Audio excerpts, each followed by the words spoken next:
ಎತ್ತಣ ರಾಜಕಾರಣ, ಎತ್ತಣ ನ್ಯಾನೋ ತಂತ್ರಜ್ಞಾನ.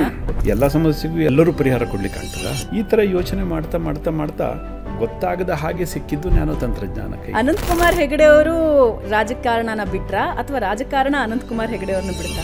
ರಾಜಕಾರಣ ಅದೇ ಬದುಕಾಗಲಿಕ್ಕೆ ಸಾಧ್ಯವೇ ಇಲ್ಲ. ಹುಟ್ಟಬೇಕಾದ್ರೆ ನಾನೇನು ರಾಜಕಾರಣಿಯಾಗಿ ಹುಟ್ಟಿಲ್ಲ, ಮತ್ತೆ ಸಾಯ್ಬೇಕಾದ್ರೆ ಖಂಡಿತವಾಗಿ ರಾಜಕಾರಣಿಯಾಗಿ ಸಾಯುವುದಿಲ್ಲ. ಅಷ್ಟು ಸಾಕಾಯ್ತಾ ರಾಜಕಾರಣ ಅಂತ ನಾನೇನಾದ್ರೂ ಹೇಳಿದಿದ್ರೆ ಬಹುತೇಕ ನಾನು ತುಂಬಾ ಚಿಕ್ಕ ವ್ಯಕ್ತಿ ಆಗ್ತೇನೆ.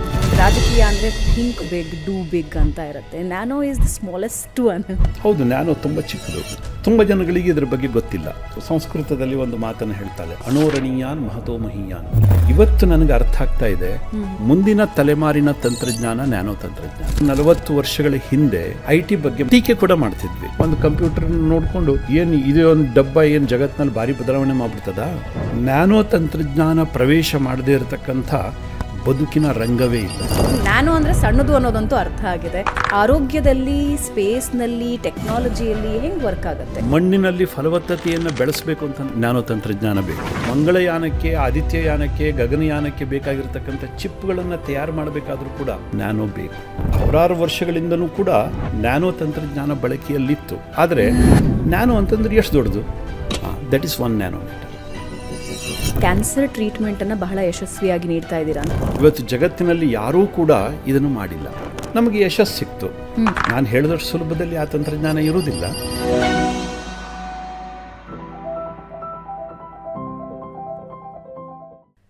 ನಮಸ್ಕಾರ, ಬೆಂಗಳೂರು ಬಸ್ಗೆ ಸ್ವಾಗತ. ನಾನು ಭಾವನಾ ನಾಗಯ್ಯ.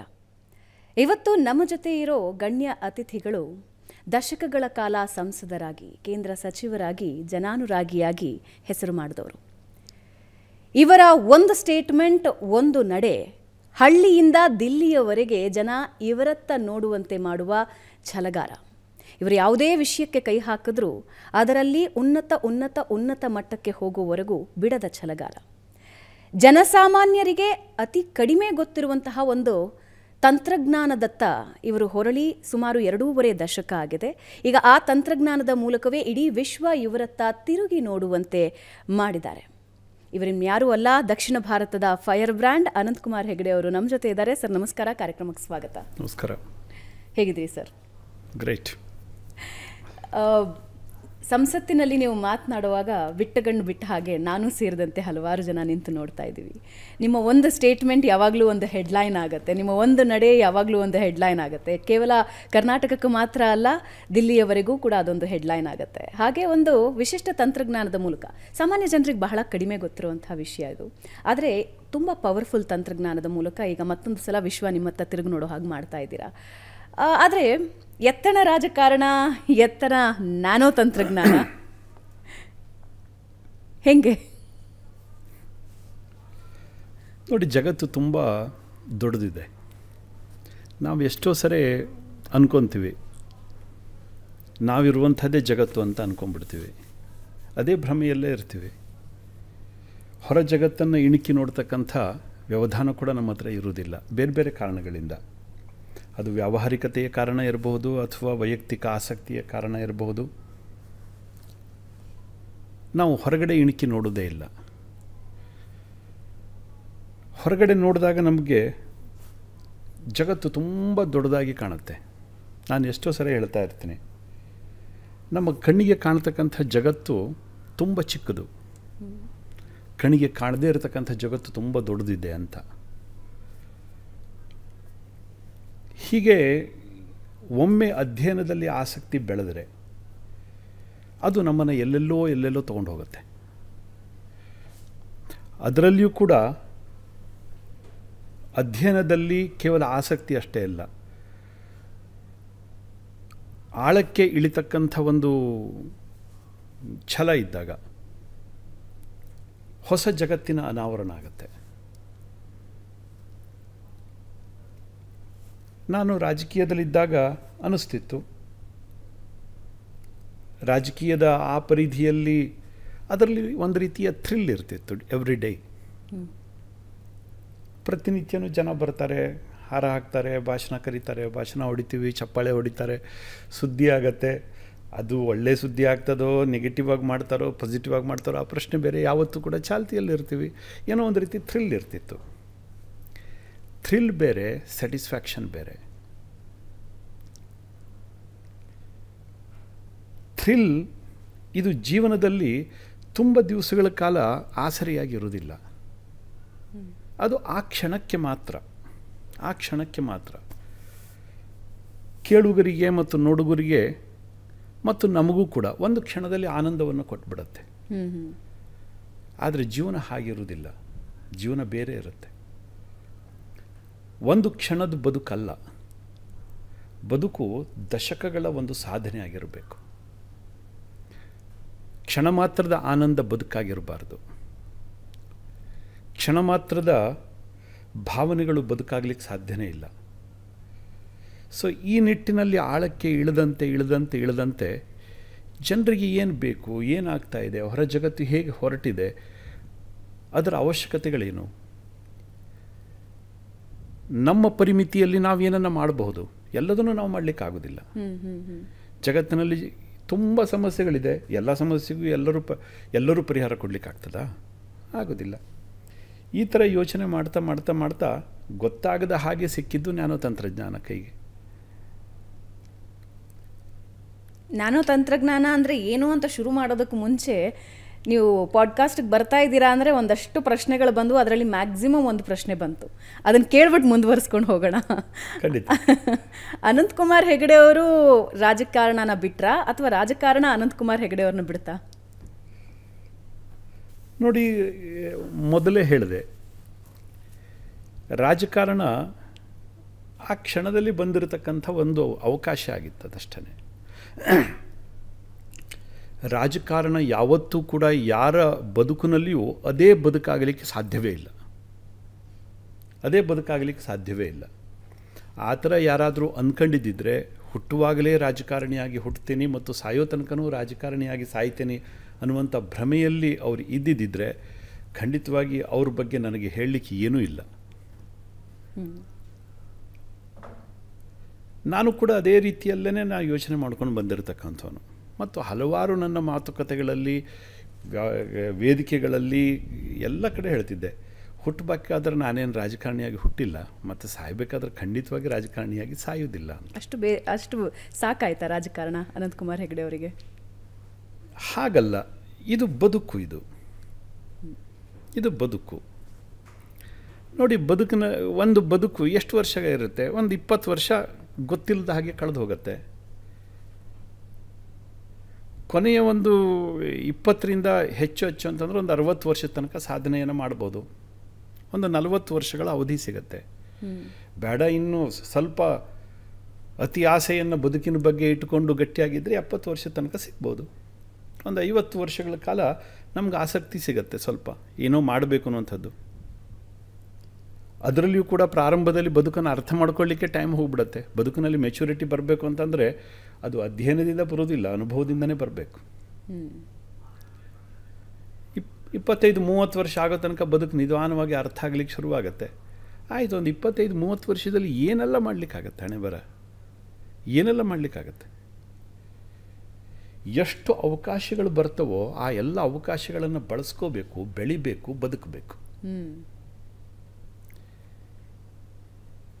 ಮನುಷ್ಯನ ಬದುಕಿನಲ್ಲಿ ಖಾಲಿ ಯಾವುದೋ ಒಂದು ಟೇಸ್ಟ್, ನಾನು ಕಾಫಿ ಕುಡಿತಾ ಇದ್ದೀನಿ, ಜಗತ್ತಿನಲ್ಲಿ ಕಾಫಿ ಅಷ್ಟು ಉತ್ತಮವಾದದ್ದು ಯಾವುದೂ ಇಲ್ಲ ಅಂತ ನಾನೇನಾದರೂ ಹೇಳಿದಿದ್ರೆ ಬಹುತೇಕ ನಾನು ತುಂಬ ಚಿಕ್ಕ ವ್ಯಕ್ತಿ ಆಗ್ತೇನೆ.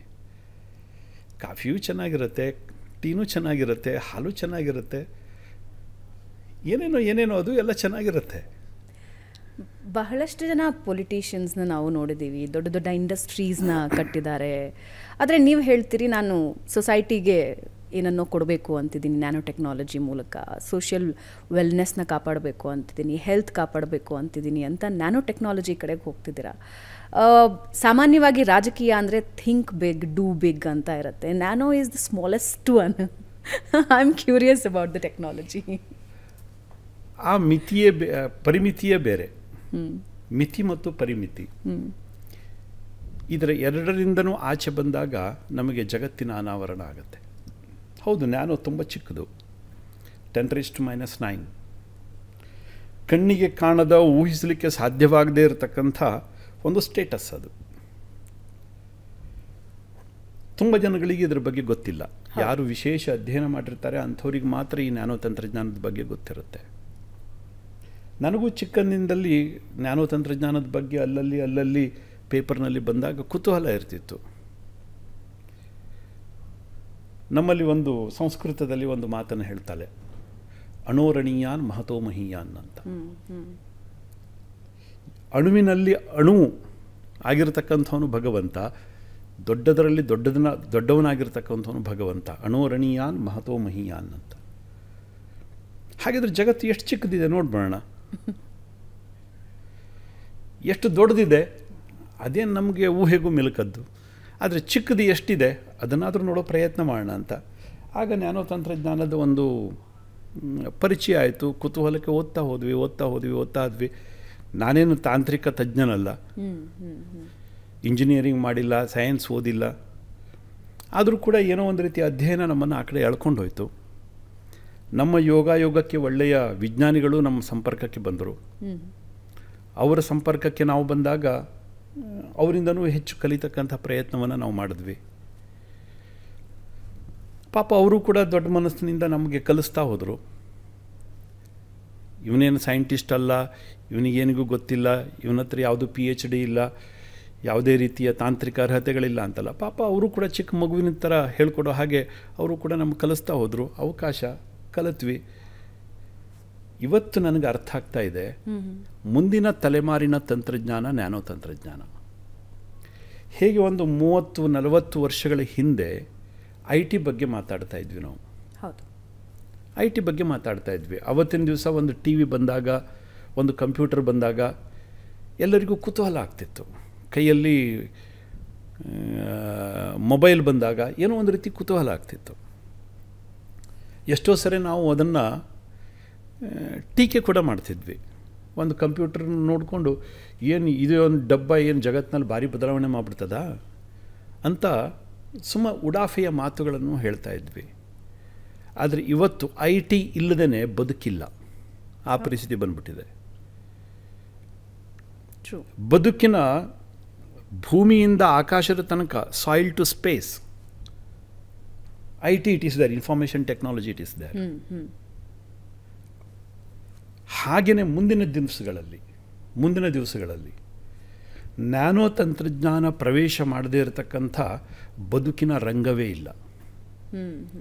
ಅಷ್ಟರ ಮಟ್ಟಿಗೆ ಇದರ ವ್ಯಾಪ್ತಿ ಇದೆ. ಇವತ್ತು ಸ್ವಲ್ಪ ಮಟ್ಟಿಗೆ ಇದು ದೂರದ ತಂತ್ರಜ್ಞಾನ ಅಂತ ಅನಿಸಿರಬಹುದು. ಆದರೆ ಬದುಕಿನಲ್ಲಿ ಇದು ಕೆಲವು ವರ್ಷಗಳಲ್ಲಿ ಬಹುತೇಕ ನಮಗೆ ಊಹೆಗೂ ಅರ್ಥವಾಗದ ರೀತಿಯಲ್ಲಿ ಇದು ನಮ್ಮನ್ನು ಸುತ್ತಕೊಂಡ್ಬಿಡುತ್ತೆ, ನಮ್ಮನ್ನು ಆವರಿಸ್ಕೊಂಡ್ಬಿಡುತ್ತೆ. ಮಣ್ಣಿನಲ್ಲಿ ಫಲವತ್ತತೆಯನ್ನು ಬೆಳೆಸಬೇಕು ಅಂತಂದ್ರೆ ನ್ಯಾನೋ ತಂತ್ರಜ್ಞಾನ ಬೇಕು. ನಾಳೆ ಮಂಗಳಯಾನಕ್ಕೆ, ಆದಿತ್ಯಯಾನಕ್ಕೆ, ಗಗನಯಾನಕ್ಕೆ ಬೇಕಾಗಿರ್ತಕ್ಕಂಥ ಚಿಪ್ಗಳನ್ನು ತಯಾರು ಮಾಡಬೇಕಾದ್ರೂ ಕೂಡ ಅದಕ್ಕೆ ಬೇಕಾಗಿರ್ತಕ್ಕಂಥ ಒಂದು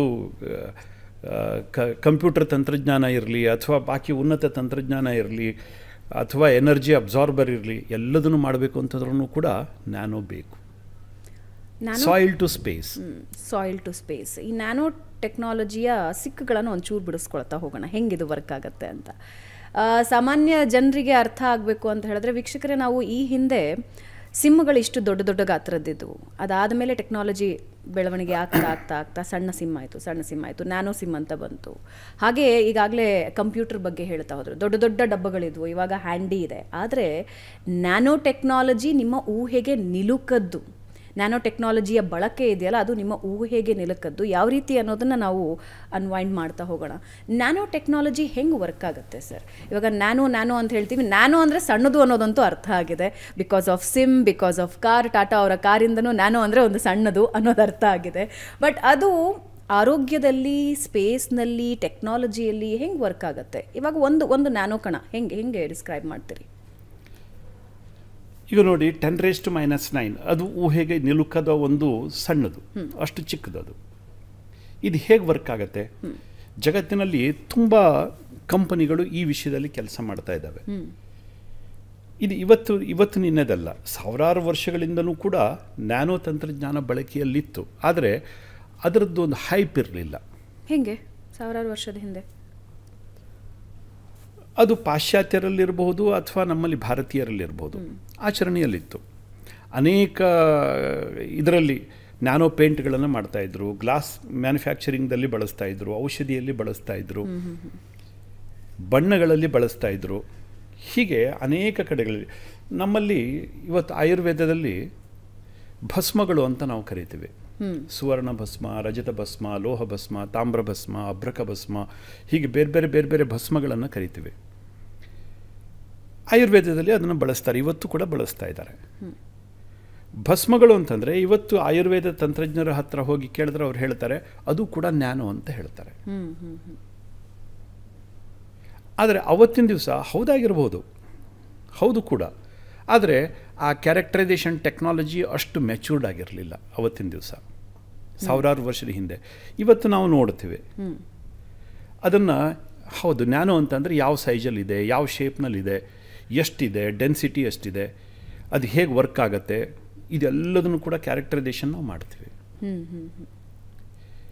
ಈಗ ನ್ಯಾನೋ ಅಂದ ತಕ್ಷಣ ಒಂದು ಸಣ್ಣದು ಒಂದು ವಸ್ತುವನ್ನು ಚಿಕ್ಕದು ಮಾಡ್ತಾ ಮಾಡ್ತಾ ಮಾಡ್ತಾ ಮಾಡ್ತಾ ನಾವು ನ್ಯಾನೋಕ್ಕೆ ಹೋದರೆ ಅಷ್ಟೇ ಅಲ್ಲ, ನ್ಯಾನೋದಲ್ಲಿ ತುಂಬ ಅದೊಂದು ವಿಸ್ತಾರವಾಗಿರ್ತಕ್ಕಂಥ ಜಗತ್ತು. ನಾವು ಏನು ನೋಡ್ತೀವೋ ಜಗತ್ತು ಹಾಗಿರುವುದಿಲ್ಲ ಅಲ್ಲಿ. ಈಗ ಉದಾಹರಣೆಗೆ ನಾವು ಕೈನಲ್ಲಿ ಬಂಗಾರ ಹಾಕಿರ್ತೀವಿ. ಇದೇ ಬಂಗಾರವನ್ನು ನಾವು ನ್ಯಾನೋ ಪಾರ್ಟಿಕಲ್ಗೆ ಕನ್ವರ್ಟ್ ಮಾಡಿದಾಗ ಅದರ nature entirely different, highly vibrant. ಅದು ಅದರ ಭೌತಿಕ ಒಂದು ಸ್ವರೂಪ, ಅದರ ರಾಸಾಯನಿಕ ಸ್ವರೂಪ, ಅದರ ಬೇರೆ ಬೇರೆ ಅಪ್ಲಿಕೇಶನ್ಸ್, ಇದು ಎಲ್ಲದೂ ಕೂಡ ಡಿಫರೆಂಟ್ ಆಗುತ್ತೆ. ಈಗ ಕೇವಲ ಬಂಗಾರವನ್ನು ನಾವು ಆಭರಣಗಳಿಗೆ ಅಂತ ಬಳಸ್ತೀವಿ ನೋಡಿ, ಚಿಕ್ಕದಾಗ್ತಾ ಹೋಯ್ತದು. ಇವತ್ತು ಚಿಪ್ಗಳಲ್ಲಿ ಬಳಸ್ತಾ ಇದ್ದೀವಿ. ಔಷಧಿಗಳಲ್ಲಿ ಸ್ವಲ್ಪ ಮಟ್ಟಿಗೆ ಅದನ್ನು ಬಳಸ್ತಾ ಇದ್ರು. ಹಾಗೆಯೇ ಚಿಕ್ಕದಾಗ್ತಾ ಆಗ್ತಾ ಹೋದಾಗ ಅದರ ವ್ಯಾಪ್ತಿ ತುಂಬ ದೊಡ್ಡದಾಗ್ತಾ ಹೋಗುತ್ತೆ. ಉದಾಹರಣೆಗೆ ಇವತ್ತು ಒಂದು ಸಣ್ಣದು 1 ಸೆಂಟಿಮೀಟರ್ ಕ್ಯೂಬಿಕ್ ಸೆಂಟಿಮೀಟರ್ ಒಂದು ಗೋಲ್ಡನ್ನು ತಗೊಳ್ಳಿ ಅಥವಾ ಕಬ್ಬಿಣವನ್ನು ತಗೊಳ್ಳಿ, ತಾಮ್ರವನ್ನು ತಗೊಳ್ಳಿ, ಅದರದ್ದು ಕ್ಷೇತ್ರ ವ್ಯಾಪ್ತಿ ಎಷ್ಟಿರುತ್ತೆ, ಅದರ ಸರ್ಫೇಸ್ ಏರಿಯಾ ಎಷ್ಟಿರುತ್ತೆ. ಆದರೆ ಅದನ್ನು ಸ್ಪ್ಲಿಟ್ ಮಾಡ್ತಾ ಮಾಡ್ತಾ ಮಾಡ್ತಾ ಮಾಡ್ತಾ ಮಾಡ್ತಾ ನ್ಯಾನೋಕ್ಕೆ ಹೋದರೆ ನಿಮಗೆ ಒಂದು 8-10 ಗ್ರಾಮ್ಗಳಲ್ಲಿ ಬಂಗಾರದ 8-10 ಗ್ರಾಮ್ ಬಂಗಾರದಲ್ಲಿ ಒಂದು ಫುಟ್ಬಾಲ್ ಸ್ಟೇಡಿಯಂಗೆ ಹೊದಿಕೆಯನ್ನು ಹೊದಿಸ್ಬಿಡ್ಬೋದು. ಒಂದು ಫುಟ್ಬಾಲ್ ಸ್ಟೇಡಿಯಂಗೆ ಅಂದರೆ ಸರ್ಫೇಸ್ ಏರಿಯಾ ಅವೈಲಬಿಲಿಟಿ. ನ್ಯಾನೋ ಅಂದರೆ ಸುಮ್ಮನೆ ಜನಸಾಮಾನ್ಯರ ಭಾಷೆಯಲ್ಲಿ ನಾನು ಹೇಳ್ತೀನಿ, ನ್ಯಾನೋ ಅಂತಂದ್ರೆ ಎಷ್ಟು ದೊಡ್ಡದು. ನೀವು ಕಣ್ಣು ರೆಪ್ಪೆಯನ್ನು ಮಿಟುಕಿಸ್ತೀರಿ, ಎಷ್ಟೊತ್ತು ಬೇಕಾಗುತ್ತೆ? Fraction of second, less than. ಕಣ್ಣು ರೆಪ್ಪೆಯನ್ನು ಮಿಟುಕಿಸೋದ್ರ ಒಳಗಡೆ ನಿಮ್ಮ ಉಗುರು ಎಷ್ಟು ಬೆಳೆದಿರುತ್ತೆ? Very very very less. That is 1 nanometre. ಅದು 1 ನ್ಯಾನೋಮೀಟರ್. That's 1 nanometre. ನೀವು ಅದನ್ನು ಹೇಗೆ ಅಳತೆ ಮಾಡ್ತೀರಿ? ಇದು ನಿಮ್ಮ ಊಹೆಗೂ ನಿಲುಕದ್ದು. ಹೌದು.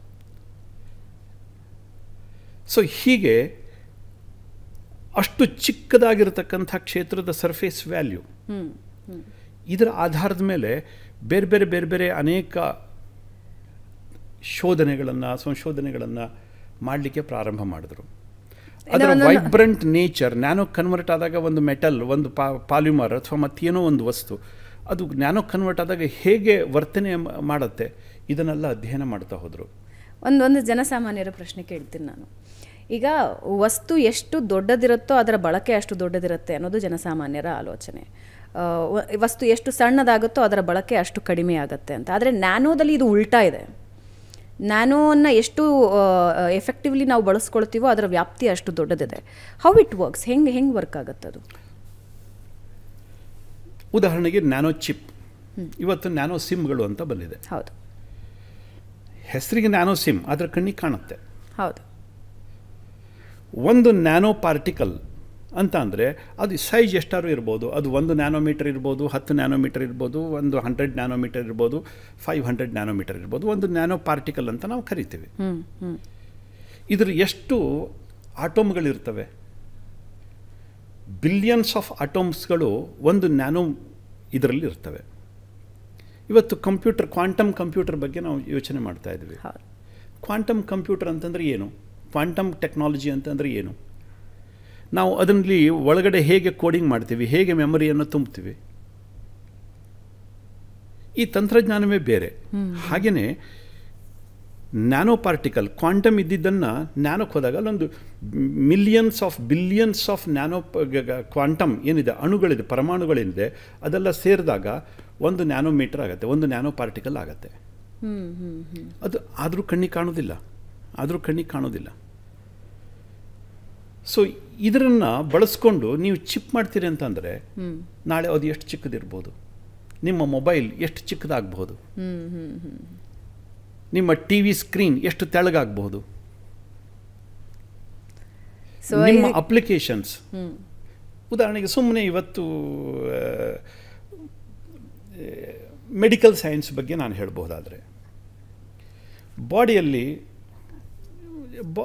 Body means the billions of body cells. ಈ ಬಾಡಿ ಸೆಲ್ ಎಷ್ಟು ದೊಡ್ಡದಿರುತ್ತೆ? ಏನೋ ಒಂದು 10 ರಿಂದ 15 ಮೈಕ್ರಾನ್ ಸೈಜ್ ಇರುತ್ತೆ. ಇವತ್ತು ನಾವು ಔಷಧಿಯನ್ನು ಕೊಡ್ತೀವಿ, ಅದು ಸರ್ಫೇಸ್ ಅಪ್ಲಿಕೇಶನ್ ಇರಬಹುದು, ಅಥವಾ ಓರಲ್ ಅಪ್ಲಿಕೇಶನ್ ಇರ್ಬೋದು, ಅಥವಾ IV ಮುಖಾಂತರ ಇರ್ಬೋದು. ಏನೋ ಒಂದು ಅಪ್ಲಿಕೇಶನನ್ನು ನಾವು ಕೊಡ್ತೀವಿ. ಇದು ಸೆಲ್ಯುಲರ್ ಲೆವೆಲಲ್ಲಿ ಕೆಲಸ ಮಾಡ್ತಾ ಇದೆಯಾ?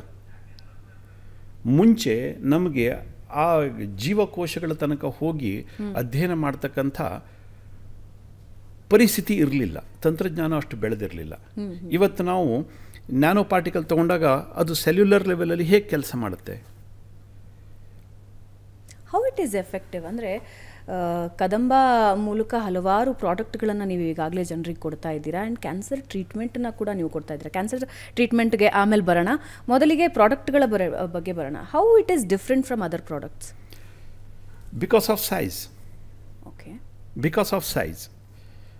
ಮತ್ತೊಂದು ಎರಡನೇದು because of surface area availability.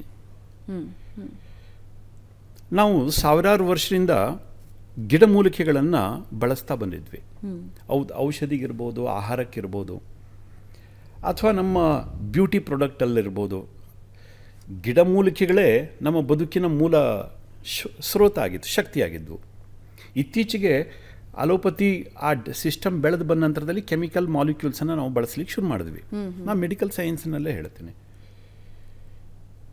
ಮುಂಚೆ ಇದೇ ಗಿಡಗಳು, ಇದೇ ಬೇರುಗಳು, ಇದೇ ಹೂವುಗಳು, ಹಣ್ಣುಗಳು ನಮ್ಮ ಬದುಕನ್ನು ಬೆಳೆಸಿದ್ವು, ನಮ್ಮ ಬದುಕನ್ನು ಕಾಯ್ದಿಟ್ಕೊಂಡಿದ್ವು. ಆಯುರ್ವೇದಕ್ಕೆ ನಾವು ಹೇಳ್ತೀವಿ ಮದರ್ ಆಫ್ ಆಲ್ ಮೆಡಿಸಿನ್ಸ್ ಅಂತ. ಸುಮಾರೊಂದು 5,000 ವರ್ಷ ಅಂತ ಹೇಳ್ತಾರೆ.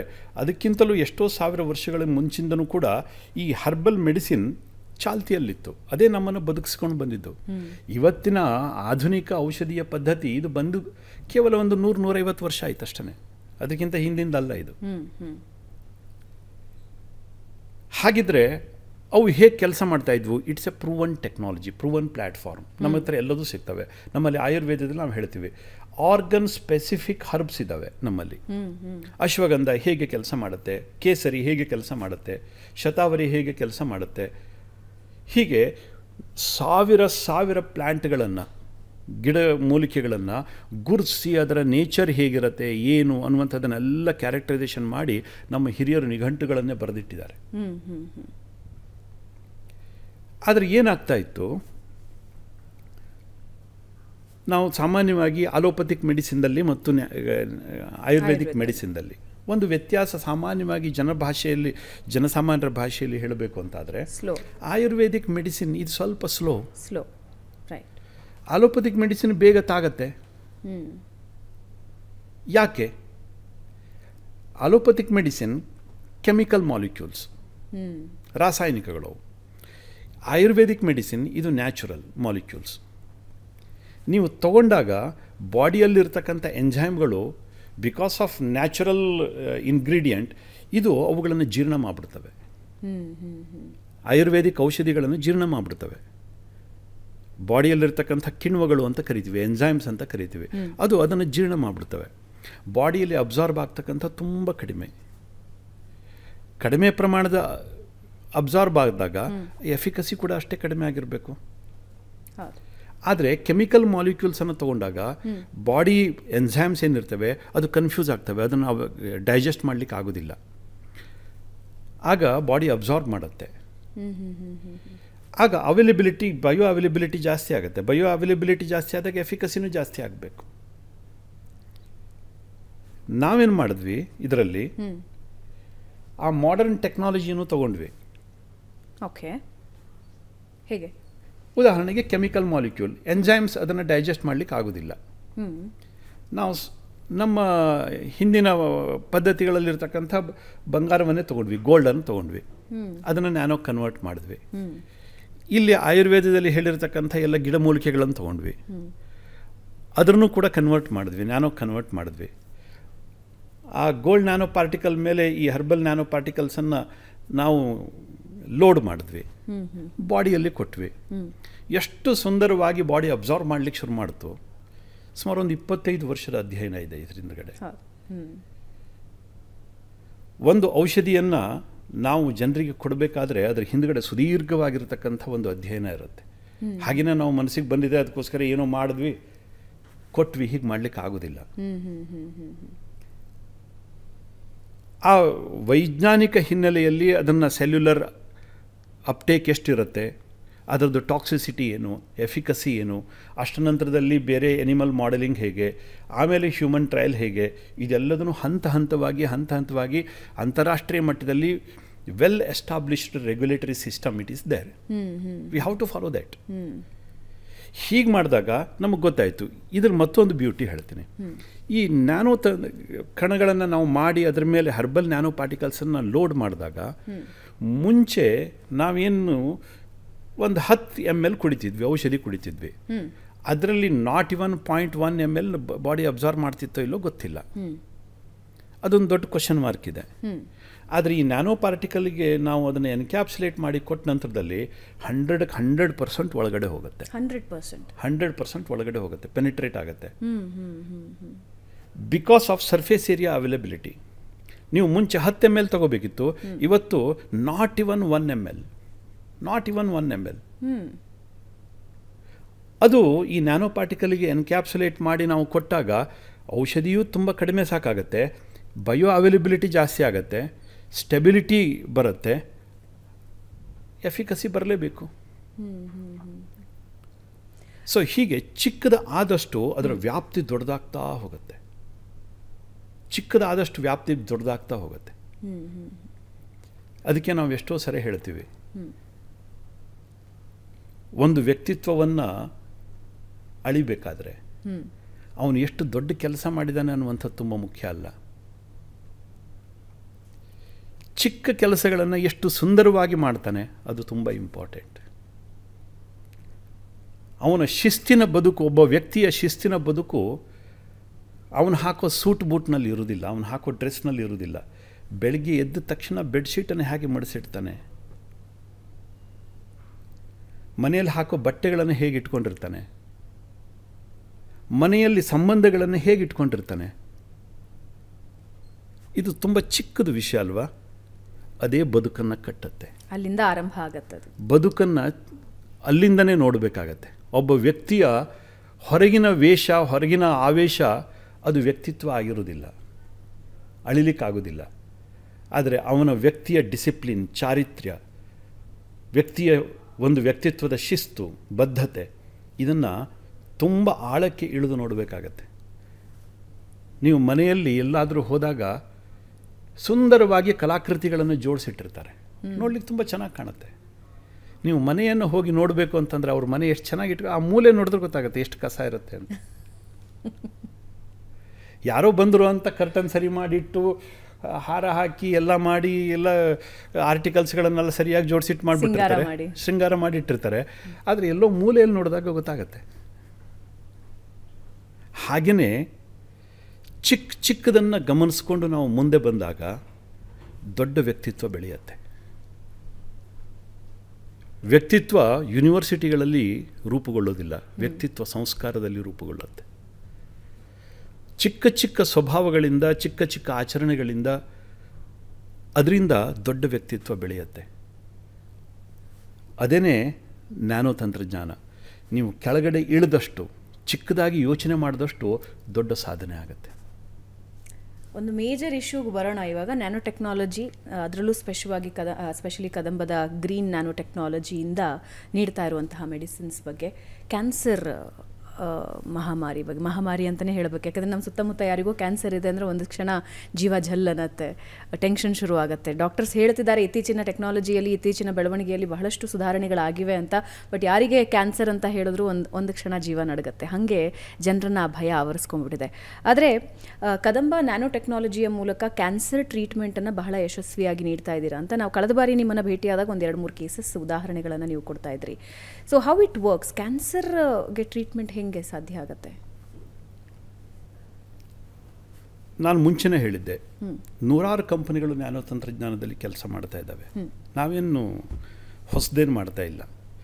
ನಮಗೂ ಅವರಿಗೂ ಇರತಕ್ಕಂಥ ವ್ಯತ್ಯಾಸ ಅಂತಂದರೆ, ನಾವು ನ್ಯಾನೋ ಪಾರ್ಟಿಕಲ್ಸನ್ನು ಸಿಂಥೆಸೈಸ್ ಮಾಡಬೇಕಾದ್ರೆ ಗ್ರೀನ್ ಟೆಕ್ನಾಲಜಿಗೆ ಹೋದ್ವಿ. ಇವತ್ತು ಜಗತ್ತಿನಲ್ಲಿ ಯಾರೂ ಕೂಡ ಇದನ್ನು ಮಾಡಿಲ್ಲ. ಗ್ರೀನ್ ಟೆಕ್ನಾಲಜಿಗೆ ಹೋದ್ವಿ.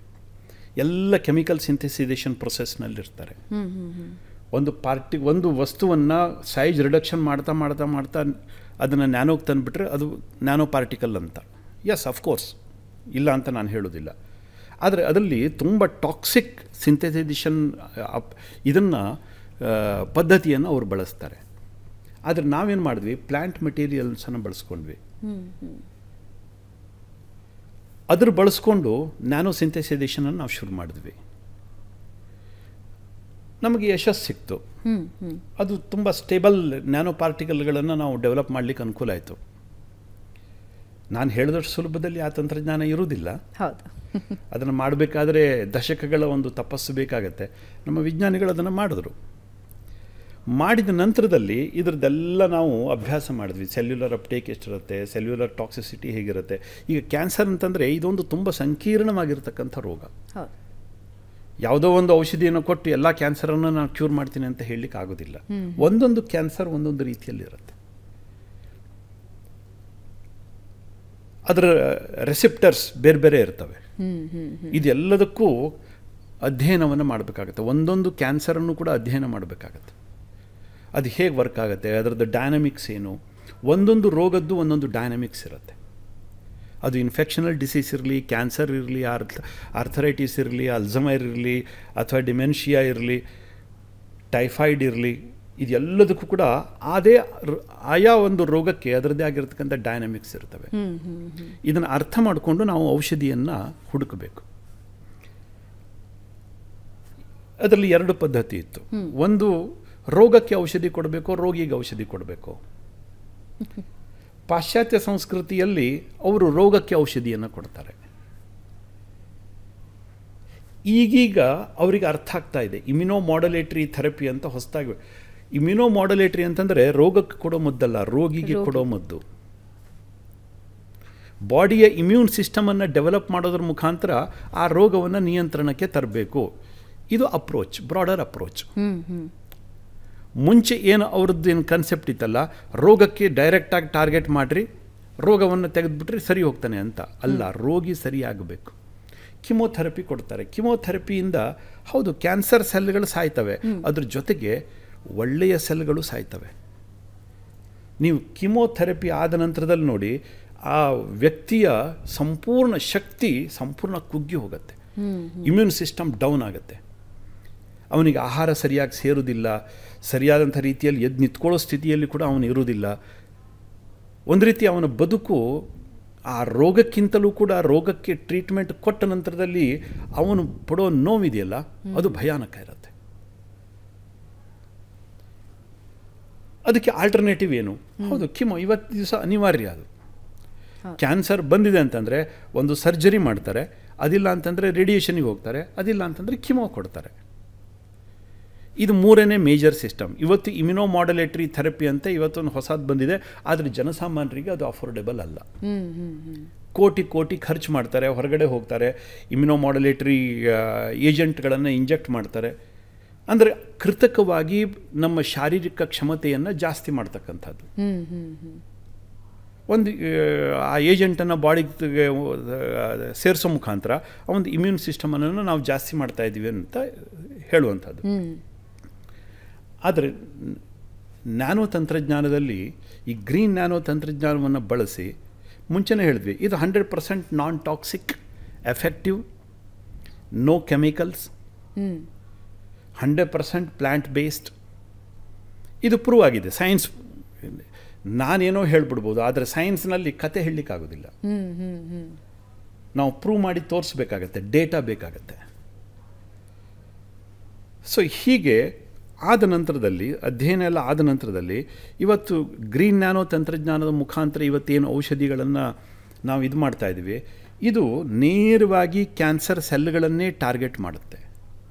ಅದಕ್ಕೊಂದು ಕಾರಣ ಇದೆ. ಈ ಶರೀರದಲ್ಲಿ ಪ್ರತಿಯೊಂದು ಕೂಡ ಬಯೋಸಿಗ್ನಲಿಂಗ್ ಪಾತ್ವೆ ಅಂತ ಕರಿತೀವಿ. ಬಯೋಸಿಗ್ನಲಿಂಗ್ ಪಾತ್ವೆ ಇದ್ರ ಮುಖಾಂತರನೇ ನಡೆಯುತ್ತೆ. ಇವತ್ತು ಕ್ಯಾನ್ಸರ್ ಕೊಲ್ಲಬೇಕಾದ್ರೆ ಕಿಮೋ ಕೊಟ್ಟಾಗ ಅದು ಕ್ಯಾನ್ಸರ್ ಸೆಲ್ಲನ್ನು ಕೊಲ್ಲತ್ತೆ, ಅದರ ಸುತ್ತಮುತ್ತಲಿರ್ತಕ್ಕಂಥ ಎಲ್ಲ ಒಳ್ಳೆ ಸೆಲ್ಗಳನ್ನು ಕೊಂದು ಹಾಕತ್ತೆ. ಅಂತಂದರೆ ಸರಿಯಾಗಿ ಹೋಗಿ ಕ್ಯಾನ್ಸರ್ ಸೆಲ್ಲನ್ನೇ ಟಾರ್ಗೆಟ್ ಮಾಡೋದಿಲ್ಲ ಅಂತ ಆಯಿತು ಅಲ್ವಾ? ಒಳ್ಳೆ ಸೆಲ್ಗಳು ಸತ್ತಾಗ ಇಮ್ಯೂನ್ ಸಿಸ್ಟಮ್ ಡೌನ್ ಆಗಲೇಬೇಕು. ಇದಾದ್ರೆ ಹಾಗಲ್ಲ, ನೇರವಾಗಿ ಕ್ಯಾನ್ಸರ್ ಸೆಲ್ಗಳ ಮೇಲೆ ಹೋಗಿ ಕೂತ್ಕೊಳ್ತವೆ. ಪ್ರತಿಯೊಂದು ಕ್ಯಾನ್ಸರ್ ಸೆಲ್ ಏನಿರುತ್ತೆ, ನಾನು ಟ್ಯೂಮರ್ ಬಗ್ಗೆ ಹೇಳ್ತಾ ಇಲ್ಲ, ಕ್ಯಾನ್ಸರ್ ಸೆಲ್ ಬಗ್ಗೆ ಹೇಳ್ತಾ ಇದ್ದೀನಿ. ಪ್ರತಿಯೊಂದು ಕ್ಯಾನ್ಸರ್ ಸೆಲ್ನ ಮೇಲ್ಗಡೆ ಹೊರ ಕವಚ ಅಂತ ಕರಿತೀವಿ ನಾವು. ಅದರ ಸೆಲ್ ಏನಿರುತ್ತೆ, ಆ ಸೆಲ್ ಗ್ಲೈಕೋಪ್ರೋಟೀನ್ ಅಂತ ಒಂದು ಪ್ರೋಟೀನ್ ಇರುತ್ತೆ. ನಾವೇನು ಮಾಡ್ತೀವಿ, ಆ ಪ್ರೋಟೀನ್ಗೆ ನ್ಯಾಚುರಲ್ ಅಫಿನಿಟಿ ಬರುವ ಹಾಗೆ ನಮ್ಮ ನ್ಯಾನೋ ಪಾರ್ಟಿಕಲ್ಗೂ ಕೂಡ ಅದನ್ನೇ ನಾವು ಬಳಸ್ತೀವಿ. ಆಗ ಬಿಕಾಸ್ ಆಫ್ ಪ್ರೋಟೀನ್ ಇಂಟ್ರಾಕ್ಷನ್ ಸೀದಾ ಅಲ್ಲೇ ಹೋಗಿ ಕೂತ್ಕೊಳ್ಳುತ್ತೆ. ಆದರೆ ಒಳ್ಳೆ ಸೆಲ್ಗೆ ಅದು ಇರುವುದಿಲ್ಲ, ಅದಕ್ಕೋಸ್ಕರ ಅದನ್ನು ಮುಟ್ಟುವುದಿಲ್ಲ. ಅದು ಇಲ್ಲೇ ಹೋಗುತ್ತೆ. ಇದು ನ್ಯಾಚುರಲಿ ಕ್ಯಾನ್ಸರ್ ಎಲ್ಲಿರುತ್ತೆ, ಸೆಲ್ ಇರುತ್ತೆ, ಅಲ್ಲಿ ಮಾತ್ರ ಆ ಪ್ರೋಟೀನ್ ಲೇಯರ್ ಇರುತ್ತೆ. ಅದಕ್ಕೋಸ್ಕರ ಪ್ರೋಟೀನ್ ಇಂಟ್ರಾಕ್ಷನ್ ಸೀದಾ ಅಲ್ಲಿ ಹೋಗಿ ಕುತ್ಕೊಂಡ್ಬಿಡುತ್ತೆ. ಅಲ್ಲಿ ಹೋಗಿ ಕುತ್ಕೊಂಡ ನಂತರದಲ್ಲಿ ನಮ್ಮ ನ್ಯಾನೋ ಪಾರ್ಟಿಕಲ್ಸ್ಗಳಿಗೆ ಗೊತ್ತಿದೆ ಆ ಸೆಲ್ಲನ್ನು ಹೇಗೆ ಡಿಸ್ಟ್ರಾಯ್ ಮಾಡಬೇಕು ಅಂತ. ಅದಕ್ಕೊಂದು ಪಾತ್ವೇ ಇರುತ್ತೆ. ಹೇಗೆ ಸೆಲ್ ಒಳಗಡೆ ಪೆನಿಟ್ರೇಟ್ ಆಗುತ್ತೆ, ಹೇಗೆ ಒಳಗಡೆ ಇರತಕ್ಕಂಥ ಏನು ಸೆಲ್ ಎನ್ವಿರಾನ್ಮೆಂಟ್ ಇರುತ್ತೆ ಅದನ್ನು ಆಕ್ಸಿಡೇಟಿವ್ ಸ್ಟ್ರೆಸ್ಸನ್ನು ಹೇಗೆ ಕ್ರಿಯೇಟ್ ಮಾಡುತ್ತೆ, ಹೇಗೆ ಅಲ್ಲಿರ್ತಕ್ಕಂಥ DNA RNAಯನ್ನು ಸಂಪೂರ್ಣವಾಗಿ ಧ್ವಂಸ ಮಾಡುತ್ತೆ, ಸೆಲ್ ವಾಲನ್ನು ಪೂರ ಡಿಸ್ಟ್ರಾಯ್ ಮಾಡುತ್ತೆ. ಇದೆಲ್ಲದಕ್ಕೂ ಪಾತ್ವೆ ಪ್ರೂವ್ ಆಗಿದೆ. ಪಕ್ಕದಲ್ಲಿ ಒಳ್ಳೆ ಸೆಲ್ ಇದ್ರೂ ಮುಟ್ಟುವುದಿಲ್ಲ ಅದು. That's called targeted therapy. Very specific, which is very required in cancer. Yes. Cancer ಅಷ್ಟೇ ಅಲ್ಲ, ತುಂಬ ಇದಕ್ಕೆ ಬೇಕಾಗತ್ತೆ, ತುಂಬ ರೋಗಗಳಿಗೆ ಬೇಕಾಗತ್ತೆ. ಉದಾಹರಣೆಗೆ ನಾವು ಇವತ್ತು ಆ್ಯಂಟಿಬಯೋಟಿಕ್ಸ್ ಕೊಡ್ತೀವಿ. ಆ್ಯಂಟಿಬಯೋಟಿಕ್ಸ್ ಯಾವುದೇ ರೋಗ ಜ್ವರ ಬಂದರೆ, ಥಂಡಿ ಬಂದರೆ, ನೆಗಡಿ ಬಂದರೆ, ಅದು ನೀವು ಕೋವಿಡ್ ಅಂತ ಕರೀರಿ, ಏನೇ ಬೇಕಾದ್ರೆ ಜಗತ್ತಿನಲ್ಲಿ ಇರೋದು ಮೂರೇ ರೀತಿಯಲ್ಲಿ ಮೇಜರ್. ಒಂದು ವೈರಸ್, ಒಂದು ಫಂಗಸ್, ಮತ್ತೊಂದು ಬ್ಯಾಕ್ಟೀರಿಯಾ. ಇದು ಮೂರಿಂದನೇ ಇನ್ಫೆಕ್ಷನ್ ಶುರುವಾಗುತ್ತೆ. ಇದು ಮೂರನ್ನೇ ನಾವು ಕೊಡೋ ಔಷಧಿ, ಇದು ಮೂರನ್ನೇ ಟಾರ್ಗೆಟ್ ಮಾಡಬೇಕು. ಇದ್ರ ಹೊರತಾಗಿ ಬಾಡಿಯಲ್ಲಿರ್ತಕ್ಕಂಥ ಒಂದು ಒಳ್ಳೆ ಸೆಲ್ಲನ್ನು ಟಾರ್ಗೆಟ್ ಮಾಡಬಾರ್ದು ಅದು. ಆದರೆ ಇವತ್ತಿನ ಆ್ಯಂಟಿಬಯೋಟಿಕ್ಸ್ ಏನು ಮಾಡ್ತವೆ, ಆ ರೋಗಾಣುಗಳ ಜೊತೆಯಲ್ಲೇ ಸುತ್ತಮುತ್ತಲು ಇರ್ತಕ್ಕಂಥ ಏನು ಎಕೋಸಿಸ್ಟಮ್ ಇದೆ ಅದನ್ನು ಹಾಳು ಮಾಡಿಬಿಡ್ತವೆ. ಅದಕ್ಕೋಸ್ಕರ ನೀವು ಆ್ಯಂಟಿಬಯೋಟಿಕ್ ಡೋಸನ್ನು ಸ್ವಲ್ಪ ಜಾಸ್ತಿ ತೊಗೊಳ್ಳಿ, ವೀಕ್ನೆಸ್ ಶುರುವಾಗುತ್ತೆ. ವೀಕ್ನೆಸ್ ಶುರುವಾಗುತ್ತೆ. ಆ ಆ್ಯಂಟಿಬಯೋಟಿಕ್ಸ್ ಸುಧಾರಿಸ್ಕೊಳ್ಳೋಕೆ ಇನ್ನೊಂದಷ್ಟು ದಿನ ಬೇಕಾಗುತ್ತೆ. ಅದರಿಂದ ಸುಧಾರಿಸ್ಕೊಳ್ಳಿಕ್ಕೆ ಮತ್ತೊಂದು ಡೋಸ್ ತಗೊಳ್ತಾರೆ. ಒಟ್ಟಾರೆ ಇದೊಂದು ಮುಗಿಯದ ಕತೆ. ಇದು ಇವತ್ತಿನ ಔಷಧಿಯ ಮಾಡರ್ನ್ ಮೆಡಿಸಿನ್ ಸಿಸ್ಟಮ್ ಏನಿದೆಯಲ್ಲ, ಇದೊಂದು ಮುಗಿಯದ ಅಧ್ಯಾಯ. ಒಂದು ರೋಗ ಕಡಿಮೆ ಮಾಡಲಿಕ್ಕೆ ಹೋದರೆ ಸೈಡ್ ಎಫೆಕ್ಟ್ ಮತ್ತೊಂದು ಶುರುವಾಗುತ್ತೆ, ಅದಕ್ಕೆ ಮತ್ತೊಂದು ಔಷಧಿ ಕೊಡ್ತಾರೆ, ಅದು ಮತ್ತೊಂದು ಶುರುವಾಗುತ್ತೆ. ಇದೊಂದು ಚೈನ್, ಒಂಥರ ವರ್ತುಲ ಇದ್ದ ಹಾಗೆ ಸಿಕ್ಕಾಕೊಳ್ತೀವಿ. ಇದೊಂದು ವಿಷವರ್ತುಲ.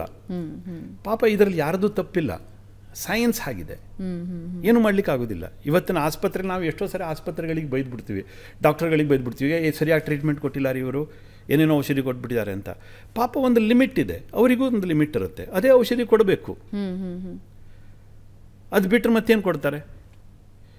ಇವತ್ತು ಆ ಬ್ಯಾಕ್ಟೀರಿಯಾಗಳು ಕೂಡ ತುಂಬ ಬುದ್ಧಿವಂತ ಆಗಿಬಿಟ್ಟಿದ್ದಾವೆ. ನೀವು ಕೊಟ್ಟಿರೋ ಔಷಧಿಗೆ ರೆಸಿಸ್ಟೆನ್ಸ್ ಪವರನ್ನು ಬೆಳೆಸ್ಕೊಂಡಿವೆ. Even virus, multi drug resistance ಬ್ಯಾಕ್ಟೀರಿಯಾಗಳು ಎಲ್ಲ ಕಡೆ ಕಾಣ್ತವೆ. ಇವತ್ತು ಕೆಮ್ಮು ಬಂದರೆ ಬೇಗ ಕಡಿಮೆ ಆಗೋದಿಲ್ಲ. ಇವತ್ತು ಟೈಫಾಯ್ಡ್ ಬಂದರೆ ಬೇಗ ಕಡಿಮೆ ಆಗೋದಿಲ್ಲ, ನ್ಯೂಮೋನಿಯಾ ಬಂದರೆ ಬೇಗ ಕಡಿಮೆ ಆಗೋದಿಲ್ಲ. ಎಲ್ಲ ರೋಗಗಳಿಗೂ ಇವತ್ತು ಏನಾದರೂ ಸ್ಕಿನ್ ಇನ್ಫೆಕ್ಷನ್ ಆದರೆ ಒಂದು ಆಯಿಂಟ್ಮೆಂಟ್ ಹಚ್ಕೊಂಡ್ರೆ ಕಡಿಮೆ ಆಗೋದಿಲ್ಲ. ಡ್ರಗ್ ರೆಸಿಸ್ಟೆಂಟ್ ಕೆಪಾಸಿಟಿ ಜಾಸ್ತಿ ಆಗಿಬಿಟ್ಟಿದೆ ಬ್ಯಾಕ್ಟೀರಿಯಾಗಳಿಗೆ, ಫಂಗಸ್ಗಳಿಗೆ, ವೈರಸ್ಗಳಿಗೆ. ಇವತ್ತು ಕೋವಿಡ್ ವೈರಸ್ ಇದು ಬೇರೆ ಬೇರೆ ಬೇರೆ ಬೇರೆ ವೇರಿಯಂಟ್ ಅಂತ ಕರೀತಾರಲ್ಲ, ಏನಿದು? ನೀವು ಏನೇ ಮಾಡಿದ್ರೂ ಕೂಡ ಅದಕ್ಕೆ ಬೇಕಾಗಿರ್ತಕ್ಕಂಥ ಹೊರಗಡೆ ಇರತಕ್ಕಂಥ ಸ್ಪೈಕ್ ಪ್ರೋಟೀನ್ ಅದು ಚೇಂಜ್ ಆಗ್ತಾ ಹೋಗುತ್ತೆ. ಅದಕ್ಕೆ ನಾವು ಕೋವಿಡ್ ಬೇರೆ ಬೇರೆ ವೇರಿಯಂಟ್ ಅಂತ ಕರಿತೀವಿ. ನೀವು ಒಂದು ಕೆಮಿಕಲನ್ನು ಕೊಟ್ಟಿದ್ದೀರಿ, ಅದಕ್ಕೆ ರೆಸಿಸ್ಟೆನ್ಸ್ ಪವರನ್ನು ಬೆಳೆಸ್ಕೊಳ್ತು, ಅದರದ್ದು ಸ್ಪೈಕ್ ಪ್ರೋಟೀನ್ ಬೇರೆ ಆಯಿತು, ಅದಕ್ಕೋಸ್ಕರ ಮತ್ತೊಂದು ನಾವು ಔಷಧಿಯನ್ನು ಕೊಡ್ತೀವಿ, ಅದಕ್ಕೆ ಮತ್ತೆ ರೆಸಿಸ್ಟೆನ್ಸ್ ಪವರನ್ನು ಅದು ಬೆಳೆಸ್ಕೊಳ್ಳುತ್ತೆ. ಈ ಥರ ಮಲ್ಟಿ ಡ್ರಗ್ ರೆಸಿಸ್ಟೆನ್ಸ್ ಏನು ಬ್ಯಾಕ್ಟೀರಿಯಾಗಳಿದ್ದಾವೆ, ವೈರಸ್ಗಳಿದ್ದಾವೆ, ಇದು ನೆಕ್ಸ್ಟ್ ಪೆಂಡೆಮಿಕ್ ಬರೆದಿಟ್ಕೊಂಬಿಡಿ. ಇವತ್ತು Covid it was not A pandemic. Yes, it created pandemic. But next future pandemic is superbugs. Superbugs. Multi-drug resistant bacteria ಮತ್ತು ವೈರಸ್. ನೀವು ಔಷಧಿಗಳು ತಾಗೋದಿಲ್ಲ.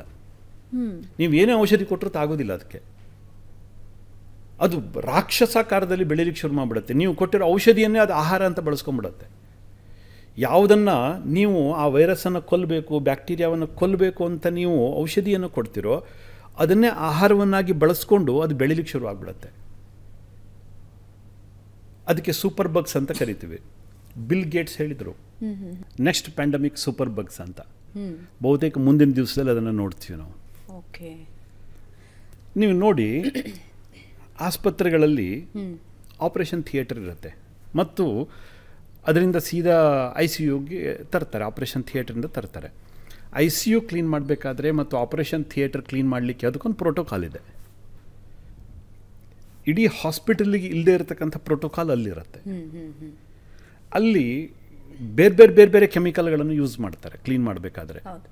ಫ್ಯುಮಿಗೇಷನ್ ಮಾಡ್ತಾರೆ, ನೆಲಕ್ಕೆ ಹಾಕ್ತಕ್ಕಂಥದ್ದು ಎಲ್ಲದಕ್ಕೂ ಕೂಡ ಬೇರೆ ಬೇರೆ ಪ್ರೋಟೋಕಾಲ್ಗಳಿದ್ದಾವೆ. ಒಂದೇ ಕೆಮಿಕಲನ್ನು ಯೂಸ್ ಮಾಡೋದಿಲ್ಲ, ಅವ್ರು ಚೇಂಜ್ ಮಾಡ್ತಾ ಇರ್ತಾರೆ. ಯಾಕೆ ಮಾಡ್ತಾರೆ? ಅಲ್ಲಿ ಬ್ಯಾಕ್ಟೀರಿಯಾಗಳು ತುಂಬ ಪೊಲ್ಯೂಟೆಡ್ ಪ್ಲೇಸ್ ಅಂತಂದರೆ ICU ಮತ್ತು OT. ಯಾಕೆಂತಂದರೆ ಹಲವಾರು ರೋಗಿಗಳು ಬರ್ತಾರೆ, ಬೇರೆ ಬೇರೆ ರೋಗಗಳು ಸಂಬಂಧಪಟ್ಟಂತೆ ಬ್ಯಾಕ್ಟೀರಿಯಾ, ಫಂಗಸ್ಸು, ವೈರಸ್ಸು ಅದು ಎಲ್ಲದೂ ಕೂಡ ಆ ವಾತಾವರಣದಲ್ಲಿ ಇರೋದರಿಂದ ಆಗಾಗ ಅದನ್ನು ಸ್ಟೆರಿಲೈಸ್ ಮಾಡಬೇಕಾಗತ್ತೆ. ನೀವು ಒಂದೇ ಔಷಧಿಯನ್ನು ಬಳಸಿದ್ರೆ ಏನಾಗುತ್ತೆ, ಅದಕ್ಕೆ ರೆಸಿಸ್ಟೆನ್ಸ್ ಪವರನ್ನು ಬೆಳೆಸ್ಕೊಂಡ್ಬಿಡ್ತವೆ. ಈ ಸೂಪರ್ ಬಗ್ಗಳು ಹುಟ್ಟಿದ್ದೇ ICUಗಳಲ್ಲಿ ಮತ್ತು OTಗಳಲ್ಲಿ ಮತ್ತು ನಮ್ಮ ಶರೀರದಲ್ಲಿ. ನಾವು ಒಂದು ಔಷಧಿ ತಾಗೋದಿಲ್ಲ ಅಂತ ಮತ್ತೊಂದು ಔಷಧಿ ತೊಗೊಂಡ್ವಿ, ಆ ಔಷಧಿ ತಾಗೋದಿಲ್ಲ ಅಂತ ಮತ್ತೊಂದು ಡಾಕ್ಟರ್ ಔಷಧಿ ಕೊಟ್ಟರು. ತೊಗೊಂಡು ನಮ್ಮ ಬಾಡಿ ರೆಸಿಸ್ಟೆನ್ಸ್ ಪವರ್, ಬ್ಯಾಕ್ಟೀರಿಯಾ ಮತ್ತು ಏನು ಇನ್ಫೆಕ್ಷನಿಗೆ ಕಾರಣ ಆಗಿರುತ್ತೆ, ಅದು ವೈರಸ್ ಇರಲಿ, ಫಂಗಸ್ ಇರಲಿ, ಬ್ಯಾಕ್ಟೀರಿಯಾ ಇರಲಿ, ಇದರ ರೆಸಿಸ್ಟೆನ್ಸ್ ಪವರ್ ಜಾಸ್ತಿ ಆಯಿತು ಬಿಟ್ಟರೆ ಪೇಷಂಟ್ ಹಾಗೇ ಇದ್ದಾನೆ. ಏನೋ ತಾತ್ಕಾಲಿಕ ಅವನಲ್ಲಿ ಬದಲಾವಣೆ ಕಂಡಿರ್ಬೋದು ಬಿಟ್ಟರೆ ಸ್ಟ್ರೆಂಗ್ತನ್ ಆದದ್ದು ಬ್ಯಾಕ್ಟೀರಿಯಾಗಳು. ಅದಕ್ಕೋಸ್ಕರ ಅಲ್ಲಿ ಹಾಸ್ಪಿಟಲ್ಗಳಲ್ಲಿ ಮತ್ತು OTಗಳಲ್ಲಿ ಏನು ಮಾಡ್ತಾರೆ, ಈ ಪ್ರೋಟೋಕಾಲ್ ಪ್ರಕಾರ ಚೇಂಜ್ ಮಾಡ್ತಾ ಇರ್ತಾರೆ. ಕಾರಣ ಸೂಪರ್ ಬಗ್ಸ್ ಡೆವಲಪ್ಮೆಂಟನ್ನು ಕಂಟ್ರೋಲ್ ಮಾಡಬೇಕು ಅಂತ. ಆದರೆ ಇವತ್ತು ಹೊರಗಡೆನೂ ಬರ್ತಾ ಇದ್ದಾವೆ. ಭಾರತದಂತಹ ದೇಶದಲ್ಲಿ ರೋಗಿಗಳಿಗೆ ಟ್ರೀಟ್ ಮಾಡೋ ರೀತಿ ಮತ್ತು ಮುಂದಿನ ಹಂತಗಳನ್ನು ನೋಡಿದಾಗ ನ್ಯಾನೋ ಟೆಕ್ನಾಲಜಿಯ ಅವಶ್ಯಕತೆ ಅತಿ ಹೆಚ್ಚು ಇದೆ ಅಂತ ಅನಿಸುತ್ತೆ. ಕೆಲವೊಂದು ವಿದೇಶದಲ್ಲಿ ಇರುವಂತಹ ಜನ ಹೇಳ್ತಿರ್ತಾರೆ antibiotics are very less used ಅಂತ. ಆದರೆ ಭಾರತದಂತಹ ದೇಶದಲ್ಲಿ ಪ್ರತಿಯೊಂದಕ್ಕೂ ಆ್ಯಂಟಿಬಯೋಟಿಕ್ಸ್ ಇರಲೇಬೇಕು. ನೀವು ಹೇಳಿದ ಹಾಗೆ ಕೆಮ್ಮು ಬಂದರು, ಜ್ವರ ಬಂದರು, ಎಲ್ಲದಕ್ಕೂ ಆ್ಯಂಟಿಬಯೋಟಿಕ್ಸ್ ಬೇಕಾಗತ್ತೆ. ಇಂಥ ವಾತಾವರಣದಲ್ಲಿ nano technology, nano medicines, how it works? ಜಗತ್ತಿನಲ್ಲಿ ಆ್ಯಂಟಿಬಯೋಟಿಕ್ಸ್ ಇದೊಂದು ದೊಡ್ಡ ಲಾಬಿ. ನಮ್ಮ ದೇಶದಲ್ಲಿ ಅಂತಲ್ಲ, ಜಗತ್ತಿನಲ್ಲಿ ಎಲ್ಲ ಕಡೆಗೂ ಅಷ್ಟೇ. ಸ್ವಲ್ಪ ಮಟ್ಟಿಗೆ ಫೈನ್ ಟ್ಯೂನ್ಡ್ ಆ್ಯಂಟಿಬಯೋಟಿಕ್ಸ್ಗಳನ್ನು ಕೊಡ್ತಾ ಇದ್ದಾರೆ ಬಿಟ್ಟರೆ ಆ್ಯಂಟಿಬಯೋಟಿಕ್ಸ್ ಕತೆ ಇಡೀ ಜಗತ್ತಿನಲ್ಲಿ, ಅದು ಅಮೇರಿಕಾ ಇರಲಿ, ನಮ್ಮ ದೇಶ ಇರಲಿ, ಪಾಕಿಸ್ತಾನ ಇರಲಿ, ಶ್ರೀಲಂಕಾ ಇರಲಿ, ಎಲ್ಲ ಕಡೆ ಒಂದೇ. ಅದಕ್ಕೋಸ್ಕರ ಸೂಪರ್ ಬಗ್ಸ್ ತಲೆನೋವಾಗಿದೆ, ಎಲ್ಲರಿಗೂ ಕೂಡ ತಲೆನೋವಾಗಿದೆ. ಇವತ್ತು ಗ್ರೀನ್ ಆ್ಯಂಟಿಬಯೋಟಿಕ್ಸ್ ಹಾಂ, ಯಾವುದನ್ನು ತಗೊಳ್ಳೋದ್ರಿಂದ ಶರೀರದಲ್ಲಿ ಇಮ್ಯೂನ್ ಡೌನ್ ಆಗೋದಿಲ್ಲ ಮತ್ತು ಆ ಬ್ಯಾಕ್ಟೀರಿಯಾ, ಫಂಗಸ್, ವೈರಸ್ ರೆಸಿಸ್ಟೆನ್ಸ್ ಪವರನ್ನು ಬೆಳೆಸ್ಕೊಳ್ಳೋದಿಲ್ಲ. ಈ ಆ್ಯಂಟಿಡಾಟ್ಸ್ಗಳನ್ನು ನಾವು ಡೆವಲಪ್ ಮಾಡಬೇಕು. ಸುಮ್ಮನೆ ನಾವೇನೋ ಗ್ರೀನ್ ಮಾಲಿಕ್ಯೂಲ್ ಅಂತ ತಂದರೆ ಅದಕ್ಕೆ ಆ ಎಫಿಕಸಿ ಇರೋದಿಲ್ಲ, ಸ್ಟೇಬಲ್ ಅಲ್ಲ ಮಾಲಿಕ್ಯೂಲ್ಸ್. ಆಗ ನ್ಯಾನೋ ತಂತ್ರಜ್ಞಾನ ಬಳಕೆಗೆ ಬರುತ್ತೆ. ನ್ಯಾನೋ ಪಾರ್ಟಿಕಲ್ಸ್ ಎಷ್ಟು ಚಿಕ್ಕದಿರ್ತವೆ ಅಂತಂದರೆ, ಒಂದು ಸೆಲ್, ಅದು ಬ್ಯಾಕ್ಟೀರಿಯಾ ಇರಲಿ ಅಥವಾ ವೈರಸ್ ಇರಲಿ ಅಥವಾ ಫಂಗಸ್ ಇರಲಿ, ಒಂದು ನ್ಯಾನೋ ಪಾರ್ಟಿಕಲ್ಗೆ ಹೋಲಿಸಿದ್ರೆ ಅದ್ರ ಜಗತ್ತು ತುಂಬ ದೊಡ್ಡದು. ಎಷ್ಟೋ ಸಾವಿರ ಪಟ್ಟು ಲಕ್ಷ ಪಟ್ಟು ಚಿಕ್ಕದಿರುತ್ತೆ ಈ ನ್ಯಾನೋ ಪಾರ್ಟಿಕಲ್. ಒಂದು ವೈರಸ್ಗೆ ಹೋಲಿಸಿದರೆ, ಒಂದು ಬ್ಯಾಕ್ಟೀರಿಯಾಗೆ ಹೋಲಿಸಿದರೆ. ಅದಕ್ಕೋಸ್ಕರ ಇದು ಬ್ಯಾಕ್ಟೀರಿಯಾ ಒಳಗಡೆ ಪೆನಿಟ್ರೇಟ್ ಆಗೋದು ಸುಲಭ. ಅದರ ಸೆಲ್ ವಾಲ್ಗಳೇ ಪೆನಿಟ್ರೇಟ್ ಆಗಿ ಅದನ್ನು ಡಿಸ್ಟ್ರಾಯ್ ಮಾಡ್ತಕ್ಕಂಥ ಎಂಟೈರ್ ಪಾತ್ವೇ ನಾವು it is proven, very effectively it is proven ನಾವು. ಈಗೇನಾಗುತ್ತೆ, ಈ ಥರ ಮಾಡಿದಾಗ ನೀವು ಸುಮ್ಮನೆ ಯಾವುದೋ ಒಂದು ಔಷಧಿ ಕೊಟ್ಟಿದ್ದೀರಿ, ಸೂಪರ್ ಬಗ್ಸ್ಗಳು ಅಲ್ಲೇ ನಿಶ್ಚೇಷ್ಟಿತ ಆಗಿದ್ದಾವೆ, ಅಂದರೆ ಅನ್ಕಾನ್ಷಿಯಸ್ ಆಗಿದ್ದಾವೆ, ಕೆಲವೊಂದು ಸತ್ತಿದ್ದಾವೆ, ಕೆಲವೊಂದು ಪಾರ್ಷಿಯಲಿ ಉಳಿದಿದ್ದಾವೆ. ಹೀಗಾಗೋದಿಲ್ಲ. ನೀವು ಕೊಲ್ತಿರೋ 100% ಕೊಲ್ರಿ. ಡೈರೆಕ್ಟ್ ಟಾರ್ಗೆಟ್ ಅಲ್ಲ, ಅಷ್ಟನ್ನು ಅಲ್ಲಿ ಬಾಡಿಯಲ್ಲಿ ಏನೇನು ಇನ್ಫೆಕ್ಷನ್ಗೆ ಕಾರಣ ಆಗಿರ್ತಕ್ಕಂಥ ಯಾವುದಾದ್ರು, ಅದು ಫಂಗಸ್ ಇರಲಿ, ಬ್ಯಾಕ್ಟೀರಿಯಾ ಇರಲಿ, ವೈರಸ್ ಇರಲಿ, ಯಾವುದು ಕಾರಣ ಆಗಿದೆ ಅದು ಸಂಪೂರ್ಣ ಮುಗಿಸ್ಬಿಡ್ಬೇಕು. ಮತ್ತು ವಾಪಸ್ ಹುಟ್ಟಲಿಕ್ಕೆ ಅವಕಾಶ ಕೊಡಬಾರ್ದು. ರೆಸಿಸ್ಟೆನ್ಸ್ ಪವರ್ನ ಬೆಳೆಸ್ಕೊಳ್ಳಿಕ್ಕೆ ಅವಕಾಶ ಕೊಡಬಾರ್ದು. Now it is possible, it is the reality. In our laboratory we have developed green antibiotics which can eliminate even MRSA. ಯಾವುದೇ ಡ್ರಗ್ ರೆಸಿಸ್ಟೆಂಟ್ ಪ್ಯಾಥೋಜನ್ಸ್ ಇರಲಿ, ಅದು ಫಂಗಸ್ ಇರಲಿ, ವೈರಸ್ ಇರಲಿ, ಇದಿರಲಿ, ನಾವು ಅದಕ್ಕೋಸ್ಕರವೇ ಇಷ್ಟು ವರ್ಷಗಳ ಕಾಲ ತೊಗೊಂಡ್ವಿ ರಿಸರ್ಚ್ಗೆ. ಇಲ್ಲ ಅಂತಂದರೆ ಎಲ್ಲೋ ಒಂದು ಕಡೆ ಯಾವುದೋ ಒಂದು ಪೇಪರ್ ತೊಗೊಂಡು ದುಡ್ಡು ಕೊಟ್ಟು ಅದು ಇದು ಮಾಡಿ ಏನೇನೋ ಮಾಡಿ ಮಾರ್ಕೆಟಲ್ಲಿ ಕಳಿಸಿ ನಾವು ದುಡ್ಡು ಮಾಡೋ ದಂಧೆ ಶುರು ಮಾಡಿಬಿಡ್ಬೋದಿತ್ತು. ನಾವು ಅದನ್ನು ಮಾಡಲಿಕ್ಕೆ ಹೋಗಲಿಲ್ಲ. ನಾವು ಹೇಳೋ ವಿಷಯಕ್ಕೆ ಜಗತ್ತು ಸಾರ್ವಕಾಲಿಕವಾಗಿ ಒಪ್ಪಬೇಕು. ಅದರಲ್ಲಿ ಡಿಸ್ಪ್ಯೂಟ್ ಇರಬಾರ್ದು. ಇಂಟೆಲೆಕ್ಚುವಲ್ ಪ್ರಾಪರ್ಟಿ ಇರಬೇಕು ಅದರ ಹಿಂದ್ಗಡೆ. ಅಂದರೆ ಥಿಂಕಿಂಗ್ ಇರಬೇಕು, ಆ ಸಾಧನೆ ಇರಬೇಕು, ಆ ರಿಸರ್ಚ್ ಇರಬೇಕು. ಸುಮ್ಮನೆ ನಾವು ಏನೋ ಹೇಳಿದ್ವಿ, ನಾಳೆ ಕಾಂಟ್ರವರ್ಸಿ ಆಯಿತು, ಅವರು ಪ್ರಶ್ನೆ ಮಾಡಿದ್ರು, ನಮ್ಮ ಹತ್ರ ಪ್ರೂವ್ ಮಾಡಲಿಕ್ಕೆ ಎಂಥದ್ದು ಇಲ್ಲ, ಟೆಕ್ನಿಕಲ್ ಡೇಟಾ ಇಲ್ಲ ನಮ್ಮ ಹತ್ರ, ಅದು ಆಗಬಾರ್ದು. ಇದಕ್ಕೋಸ್ಕರ ಸುಮಾರು ಒಂದು 25 ವರ್ಷಗಳನ್ನು ನಾವು ತಗೊಂಡ್ವಿ. ಇವತ್ತು successfully we have developed green antibiotics, green chemo, everything it is green here. What next ಹಾಗಾದರೆ ಅನಂತಕುಮಾರ್ ಹೆಗಡೆ ಅವರೇ, ನಿಮ್ಮ ಮಹತ್ವಾಕಾಂಕ್ಷೆ ಏನು ಗ್ರೀನ್ ನ್ಯಾನೋ ಟೆಕ್ನಾಲಜಿಯಲ್ಲಿ? ನೋಡಿ, ಮುಂಚೆನೇ ಹೇಳಿದಾಗಿನೇ ಸಾಯಿಲ್ ಟು ಸ್ಪೇಸ್, ಅಗ್ರಿಕಲ್ಚರ್ ಟೆಕ್ನಾಲಜಿಯಲ್ಲಿ ಇದು ಬರಬೇಕು. ನಾಳೆ ಬಯೋಮೆಡಿಕಲ್ ಅಪ್ಲಿಕೇಶನ್ಸ್ದಲ್ಲಿ ಇವತ್ತು ನಾವು ಬರ್ತಾ ಇದ್ದೀವಿ. ನಮಗೆ ನಿಲುಕದ ಅನೇಕ ಕ್ಷೇತ್ರಗಳಿದೆ. ಇವತ್ತು ಎಲೆಕ್ಟ್ರಾನಿಕ್ ಚಿಪ್ಗಳಿದೆ. ಇದು ಚಿಕ್ಕದಾಗಬೇಕು, ಇನ್ನಷ್ಟು ಸ್ಮಾಲ್ ಆಗಬೇಕು, ಜನರಿಗೆ ಅಫೋರ್ಡೆಬಲ್ ಆಗಬೇಕು. ಇವತ್ತು ಕಿಮೋ ತೊಗೋಬೇಕು ಅಂತಂದ್ರೆ ಸುಮಾರು 1 ಲಕ್ಷ ರೂಪಾಯಿ ಖರ್ಚಾಗುತ್ತೆ. 50,000, 1 ಲಕ್ಷ, 2 ಲಕ್ಷ, 5 ಲಕ್ಷ ಎಲ್ಲ ಕೋರ್ಸ್ಗಳ ಮೇಲೆ ಹೋಗುತ್ತೆ, ಖರ್ಚಾಗುತ್ತೆ. ಇವತ್ತು ತುಂಬ ಕಡಿಮೆ ಖರ್ಚಿನಲ್ಲಿ ಇವತ್ತು ನ್ಯಾನೋ ಥೆರಪಿ ಮುಗಿಯುತ್ತೆ, ಸಕ್ಸಸ್ಫುಲ್ಲಾಗಿ ಮುಗಿಯುತ್ತೆ. ನಮ್ಮ ಹತ್ರ ಕೇಸ್ ಹಿಸ್ಟ್ರಿ ಇದೆ, ನಮ್ಮ ಹತ್ರ ಪ್ರೂಫ್ ಇದೆ. ಸೊ ಹೀಗೆ ಮುಂದಿನ ದಿವಸದಲ್ಲಿ ಎಲ್ಲ ರಂಗಗಳಲ್ಲಿ, ಇವತ್ತು ಟೆಕ್ಸ್ಟೈಲ್, ನಾವು 1-2 ತಾಸು ಶರ್ಟ್ ಹಾಕ್ಕೊಂಡ್ರೆ ಒಂದು ರೀತಿ ವಾಸನೆ ಬರುತ್ತೆ. ಯಾಕೆಂತಂದರೆ ಬೆವರು, ಬಾಡಿಯಲ್ಲಿ ಹೊರಗಡೆ ಸರ್ಫೇಸ್ ನಮ್ಮ ಇದರಲ್ಲೂ ಕೂಡ ಬ್ಯಾಕ್ಟೀರಿಯಾಗಳಿದ್ದಾವೆ, ಫಂಗಸ್ಗಳಿದ್ದಾವೆ, ಅದು ಇದಾಗತ್ತೆ, ನಾಳೆ ವಾಸನೆ ಬರುತ್ತೆ.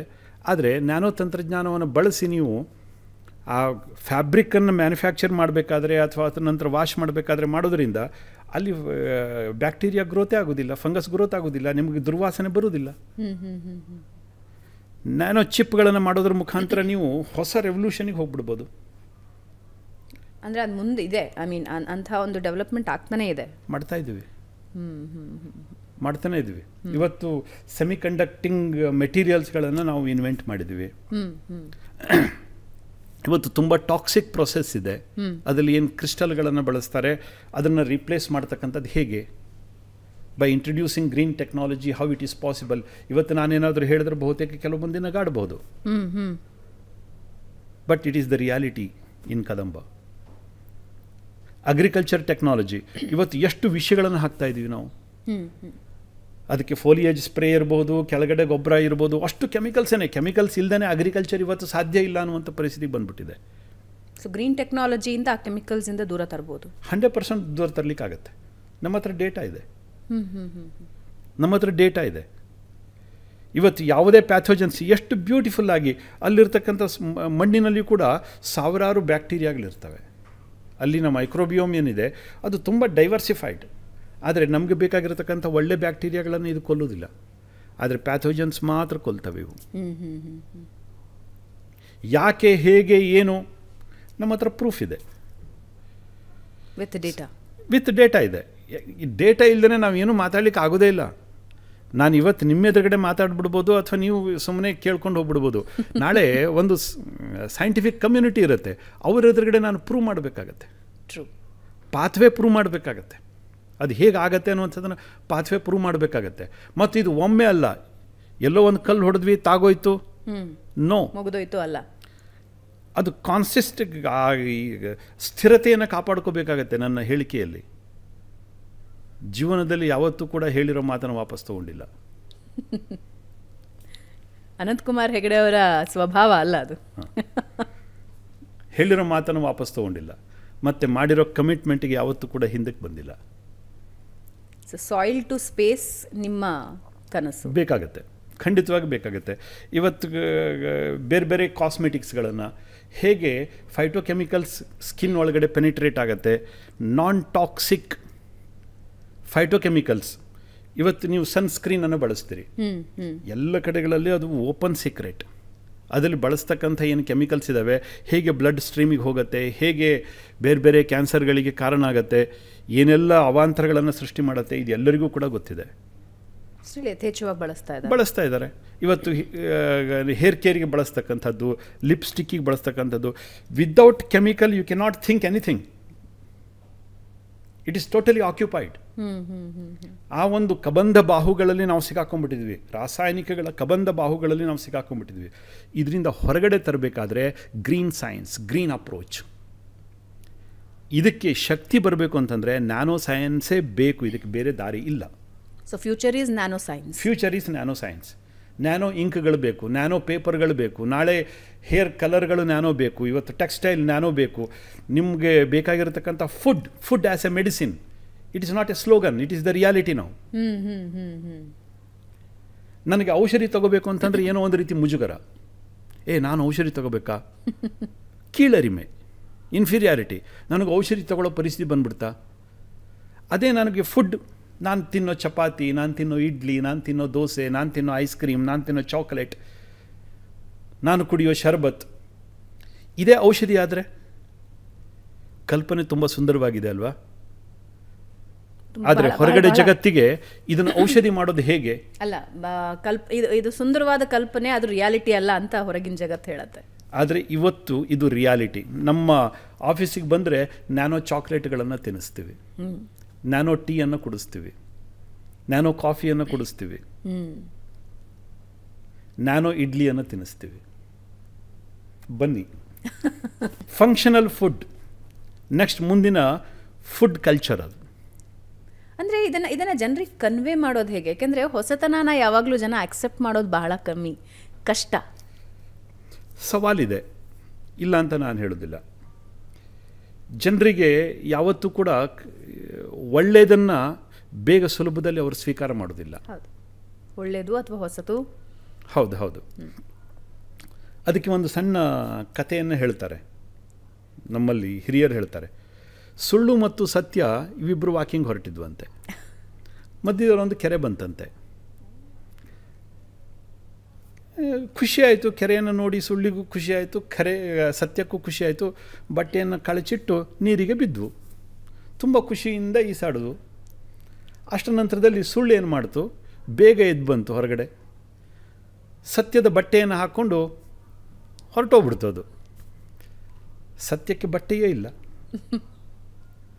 ಸುಳ್ಳು ಸತ್ಯದ ಬಟ್ಟೆಯನ್ನು ಹಾಕ್ಕೊಂಡು ಜಗತ್ತಿನಲ್ಲಿ ಓಡಾಡ್ತಾ ಇದೆ. ಜನರಿಗೆ ಮರಳು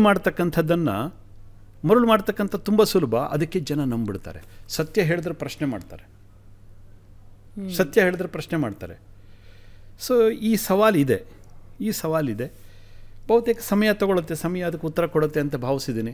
but future is nano technology ಅಂತ ಹೇಳ್ತೀರಿ. ಇದನ್ನು ಯಾರೂ ಕೂಡ ಅಲ್ಲುಗಳಿಲಿಕ್ಕೆ ಸಾಧ್ಯವೇ ಇಲ್ಲ. ಇದು ಸತ್ಯ. ಓಕೆ, ನ್ಯೂಸ್ ಚಾನಲ್ಗೆ ಬಂದಿರೋದ್ರಿಂದ ಒಂದೆರಡು ಪ್ರಶ್ನೆ ಕೇಳಿಬಿಡ್ತೀನಿ ನಾನು.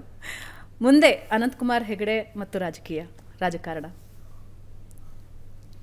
ಈ ಪ್ರಶ್ನೆಯೇ ಅಪ್ರಸ್ತುತ. ನಾವು ರಾಜಕೀಯದಿಂದ ಹೊರಗಡೆ ಬಂದಾಗಿದೆ. ಮುಂಚೆಯೂ ರಾಜಕಾರಣಿಯಾಗಿರಲಿಲ್ಲ, ಮುಂದೆಯೂ ರಾಜಕಾರಣಿಯಾಗಿರುವುದಿಲ್ಲ. ಕೊನೆ ಪ್ರಶ್ನೆ, ಸದ್ಯಕ್ಕೆ ರಾಜ್ಯ ಬಿಜೆಪಿಯ ಪರಿಸ್ಥಿತಿ ನೀವು ನೋಡ್ತಾ ಇದ್ದೀರಾ. ದಿನ ಬೆಳಗಾದ್ರೆ ಒಬ್ಬರ ಕಾಲು ಒಬ್ಬರು ಎಳ್ಕೊಂಡು ಓಡಾಡ್ತಾ ಇದ್ದಾರೆ, ಒಬ್ಬರ ಬಗ್ಗೆ ಒಬ್ಬರು ಹೀನಾಮಾನವಾಗಿ ಬೈಕೊಂಡು ಓಡಾಡ್ತಿದ್ದಾರೆ. ಈಗಿನ ಪ್ರೆಸೆಂಟ್ ಕರ್ನಾಟಕ ಬಿಜೆಪಿ ಸಿಚುವೇಶನ್ ನೋಡಿದ್ರೆ ಏನು ಅನ್ನಿಸ್ತಿದೆ? ನಾನು ರಾಜಕೀಯದಿಂದ ತುಂಬ ಹೊರಗಡೆ ಇದ್ದೀನಿ, ಅದಕ್ಕೋಸ್ಕರ ಅದ್ರ ಬಗ್ಗೆ ತಲೆ ಹಾಕ್ಲಿಕ್ಕೆ ಹೋಗ್ತಾ ಇಲ್ಲ. ನನಗೆ ಅಧ್ಯಯನ ಮಾಡಲಿಕ್ಕೆ, ಯೋಚನೆ ಮಾಡಲಿಕ್ಕೆ ತುಂಬ ಕೆಲಸಗಳಿದ್ದಾವೆ. ಅದಕ್ಕೋಸ್ಕರ ರಾಜಕಾರಣದಲ್ಲಿ ಅದು ಕಾಂಗ್ರೆಸ್ ಇರಲಿ, ದಳ ಇರಲಿ, ಬಿ ಜೆ ಪಿ ಇರಲಿ, ಇರ್ತಕ್ಕಂಥ ಎಲ್ಲ ನಾಯಕರಿಗೂ ಶುಭ ಹಾರೈಕೆಗಳು. ಸರ್, ಗ್ರೀನ್ ಸೈನ್ಸ್ ಅಪ್ರೋಚ್ ಬಹಳ ಕಷ್ಟ ಇವತ್ತಿನ ದಿನಮಾನದಲ್ಲಿ. ಯಾಕೆಂದರೆ ನಮಗೆ ಸಾಮಾನ್ಯವಾಗಿ ಇವಾಗ ಶಿಕ್ಷಣ ಅಥವಾ ಎಜುಕೇಷನ್ ವೈಸ್ ನೋಡೋದಾದರೆ ಇದ್ರ ಬಗ್ಗೆ ಅಂತೂ ಗಂಧ ಗಾಳಿ ಗೊತ್ತಿರೋದಿಲ್ಲ. ಬಹಳ ಅಧ್ಯಯನಶೀಲ ಯಾರು ವ್ಯಕ್ತಿಗಳಿರ್ತಾರೆ ಅವ್ರಿಗೆ ಮಾತ್ರ ರೀಚ್ ಆಗ್ತಾ ಇರುತ್ತೆ. ಜನಸಾಮಾನ್ಯರಿಗೆ ಇದನ್ನು ತಲುಪಿಸೋ ಮಾರ್ಗ ಹೇಗೆ? ಗ್ರೀನ್ ಸೈನ್ಸ್ ಇದೊಂದು ಇನ್ನೋವೇಟಿವ್ ಅಪ್ರೋಚ್.